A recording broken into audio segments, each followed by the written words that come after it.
आइए मीठी मीठी तारीफ तक भजन में आनंद लेंगे। बोल साचे दरबार की जय।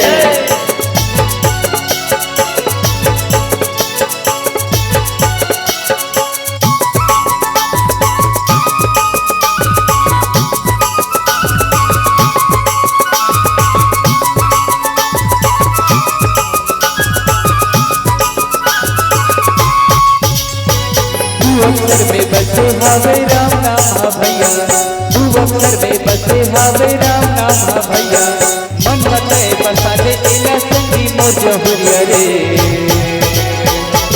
अजत राम शरण में ए भैया मोर, अजत राम शरण में ए दीदी मोर, अजत राम शरण में। तू अक्षर में बसे हावे राम नाम भैया, तू अक्षर में बसे हावे भैया, मन मते बसा दे एला संगी मोज भरिया रे। अजत राम शरण में ए संगी मोर, अजत राम शरण में ए भैया मोर, अजत राम शरण में।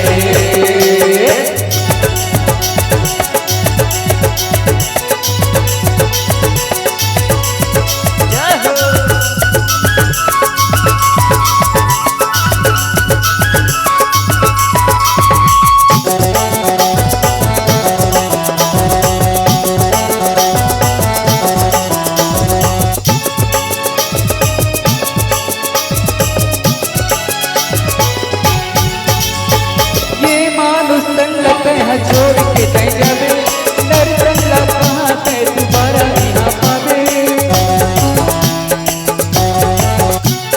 ये मानुष तंगला तय छोड़ के तय जावे नर तंगला कहाँ ते दोबारा यहाँ पावे। नहीं जाई कोनो साथी, नहीं जाई कोनो साथी, गति के बल पावे रे।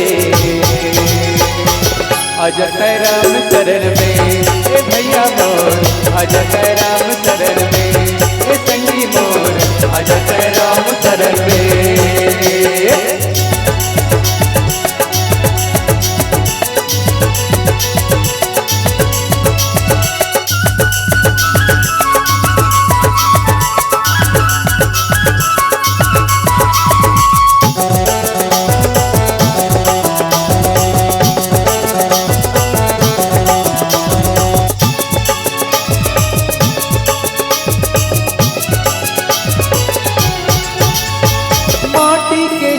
हावे माटी में मिल जाही, राम भजन करे भैया पाया कर जाही।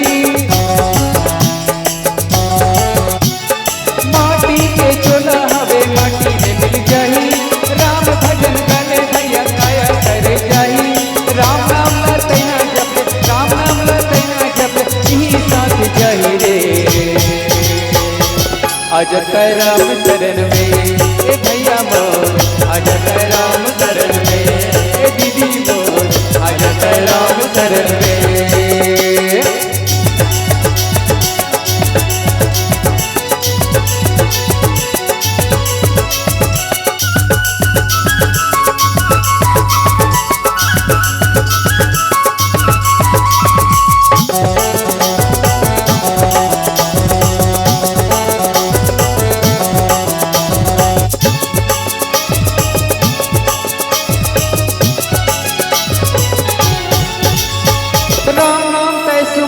ये तंगला कहाँ पावे, काहे भरोसा ये जिंदगी के आओ कहाँ जावे।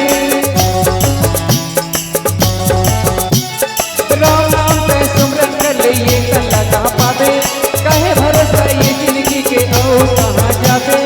सच्चे मन से राम का भज, सच्चे मन से राम का भज, राम पाल लगा ही रे। अजत राम शरण में ए भैया मोर, अजत राम शरण में ए संगी मोर, अजत राम शरण में। तू अक्षर में बसे हावे राम नाम भैया, तू अक्षर में बसे हावे राम नाम भैया, मन मते बसा दे एला संगी मोर हुरिया रे। अजत राम शरण में ए भैया मोर, अजत राम शरण में ए संगी मोर, अजत राम शरण में ए भैया मोर। आजा तेरे राम शरण में। ए संगी मोर आजा तेरे राम शरण में। ए भैया मोर आजा तेरे राम शरण में। ए संगी मोर आजा तेरे राम शरण में। श्यावर रामचंद्र की जय। बोले राजा रामचंद्र की जय।